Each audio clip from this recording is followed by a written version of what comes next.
25 minutes to 9 on ABC South East. Now, late on Friday, the New South Wales and federal governments announced they'd come to an arrangement to renew the deals that govern forestry here in South East New South Wales, the regional forest agreements. We still don't know the details of the renewed RFAs, but details should be available soon. The federal Greens moved a motion in the Senate late yesterday asking the government to produce all documents relating to the 20-year extension of forest agreements for the Wheaton, North East and Southern regions. Green Senator Janet Rice says the motion passed the Senate late in the day, meaning the government is now required to table the documents by no later than 9:30 a.m. today. Senator Rice told the ABC's Claire Wheaton the government is trying to hide information relating to the new regional forest agreements for New South Wales, trying to hide that from the public. It's really important that people know what has been signed. The regional forest agreements are the mechanism to manage our forests into the future. They've been going for the last 20 years and almost in secret and certainly very quietly. The Federal Minister and the State Minister of Forests have signed off on a 20-year expansion or rollover or variation. We are not quite sure of the regional forest agreements for New South Wales, and so that's why we've moved this order for production of documents to actually at least get the details of what has been signed.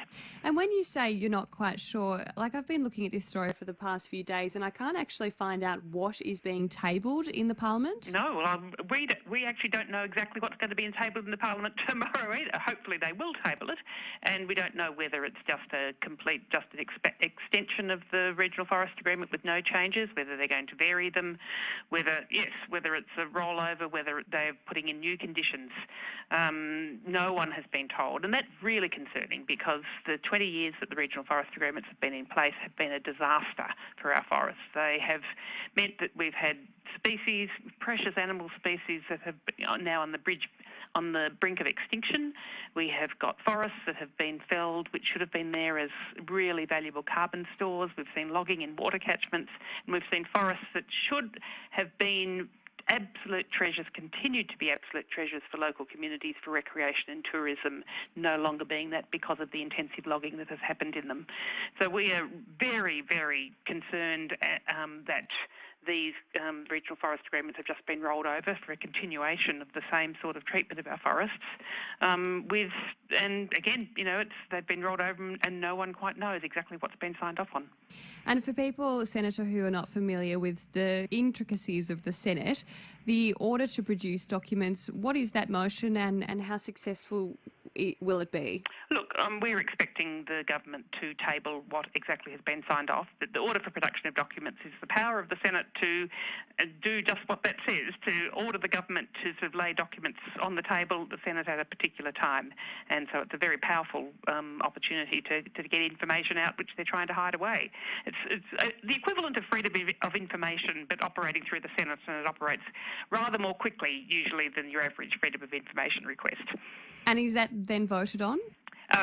Yes, so the motion for the order for production of documents will be voted on this afternoon. I'm very confident that it will get supported, and that will request the government to lay on the table the documents at 9:30 tomorrow morning. Well, I look forward to following that one closely. And when I spoke to Senator Richard Colbeck yesterday, he mentioned that the RFAs were subject to extensive community consultation from environmental groups, other stakeholders. Was the Greens a party to those consultations? Look, we certainly followed them and certainly know that there were many environment groups that put in submissions. The Greens certainly have made our position on the regional forest agreements very clear, both in New South Wales and across the country, that we think that they should be scrapped rather than rolled over. And when the government says that they've been subject to extensive consultation, all that really means is that they've invited people to put in submissions and to have their say. It does not mean that they've paid any attention to what people have had to say. And certainly if you look at the submissions that were put into the New South Wales Regional Forest Agreement, and if you paid attention to them, there's no way that the government would be rolling over the RFAs. They would be listening, they'd be taking stock and saying, maybe they haven't worked over the last 20 years, maybe we need to actually change what we're doing and to be reducing the intensity of logging. And in fact, the majority of Australians want to see logging out of our native forests. They know that the majority of wood that's being produced in Australia now is now coming from plantations. It's now up to 88% of the wood that's being produced in Australia is coming from plantations. We don't need to keep on logging our native forests, and they are far more precious for the wildlife that they provide homes for their water catchments, for their carbon stores, for their tourism and recreation, than they are for intensive destructive logging practices. One of his points was that these 20-year extensions give certainty to the logging industry. What's your reaction to that? Well, they're not going to give certainty, because if they are locking in sort of ongoing pressure on our native species, for example, the Australian community don't want to see that. They're not going to see koalas heading towards extinction. So if that's what these logging practices mean, and in fact that has added to the pressures on koalas, for example, and other the big forest owls, for example. No one is just going to sit back and say it's okay because of logging that these animals are sort of going to be on the brink of extinction. Plus, in fact, in so many cases and so many of the allocations of timber for wood chips and for thorn timber, the timber is just not there in the forest anymore, so it doesn't give them certainty. The best way to provide certainty to the wood production industry is to shift it all into plantations. Then they know they've got the resource. It's there. It's a timber crop, and it will be there, and it can be felled and it be grown again as a plantation. But certainly, we're not going to be getting certainty out of ongoing logging of native forests. It's just there is so much uncertainty because of the level of damage that happens with those intensive logging operations. You mentioned that you expect the order for the production of documents to have support this afternoon.